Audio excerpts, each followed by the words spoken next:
नई किराएदारनी। एक काम करना नहीं आता तुम्हें? सारे घर में धूल हो रही है, कभी सफाई भी कर लिया करो। यहाँ पूरा दिन लगकर दोनों बाप बेटे का काम करो, साथ में ताने भी सुनो। जब मैं बोलती हूँ कि ऊपर वाले पोर्शन में किराएदार रख लो, अरे सफाई भी रहेगी, पैसे भी आएंगे, तब तो किसी को मेरी बात सुननी नहीं होती। हो गया टैप रिकॉर्डर शुरू। ये कहते हुए राज घर से बाहर निकल जाता है, जिसके बाद शिविन अपने कमरे से निकलकर नेहा के पास आता है। क्या यार मम्मी, कितनी बार बोला है टाइम से उठा दिया करो। हो गया ना मैं कॉलेज के लिए लेट। दुनिया की सारे गधे घोड़े बेचकर तो तू सोता है। पता भी चलता है तुझे कि मैं कितनी बार उठाने आती हूँ। बस दोनों बाप बेटों को घर से निकलते हुए लेट होने की फिक्र है, वापस आते हुए कितना भी लेट हो जाए कोई फिक्र नहीं। ओहो मम्मी, ओवर एक्टिंग मत किया करो।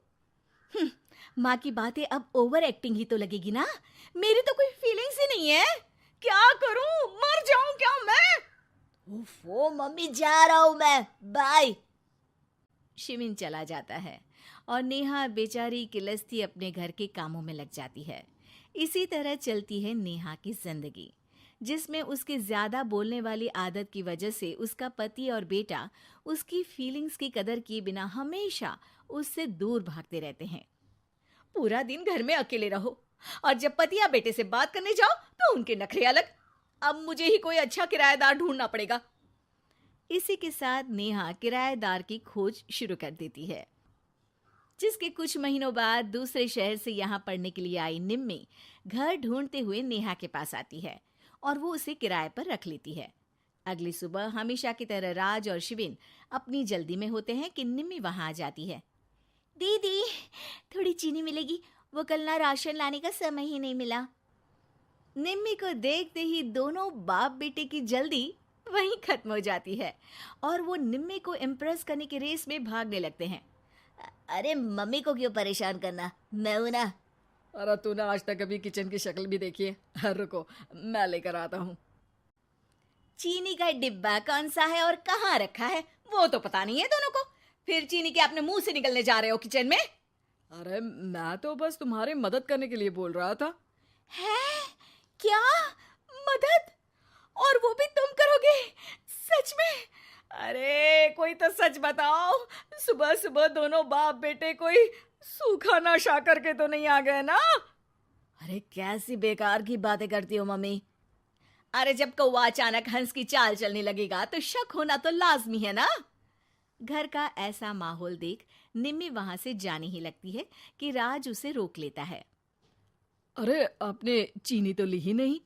इट्स ओके भैया, मैं आज बिना चाय की ही कॉलेज चली जाऊंगी। जहां एक तरफ भैया सुन राज का दिल टूट जाता है, वहीं कॉलेज सुन शिविन खुश हो जाता है। वैसे आप कौन से कॉलेज में हो? इस पर निम्मी जवाब देने ही वाली होती है, लेकिन नेहा टोकते हुए बीच में बोल पड़ती है।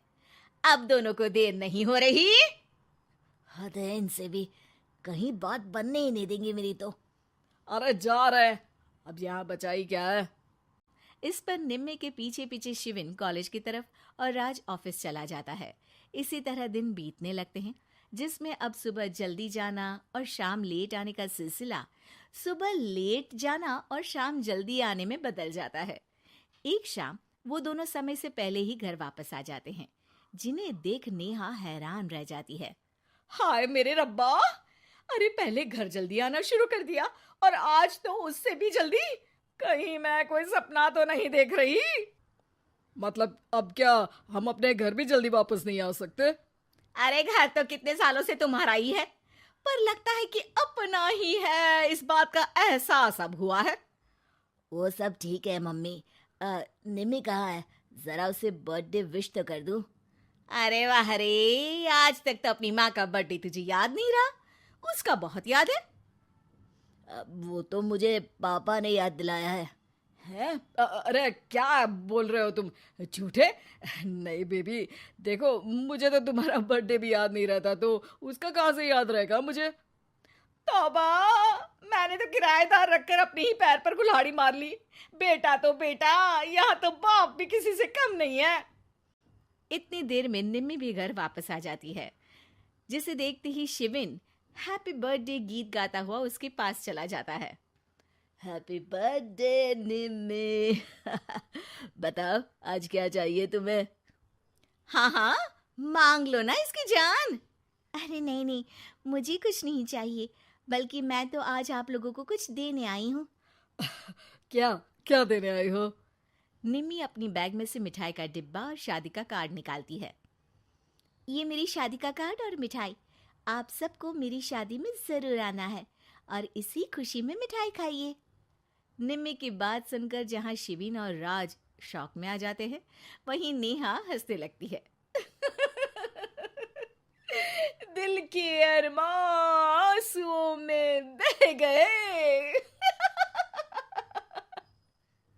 नेहा की बात से कंफ्यूज्ड निम्मी उससे इसकी वजह पूछती है, जिस पर नेहा अपने पति और बेटे की सारी करामातें उसे बताती है।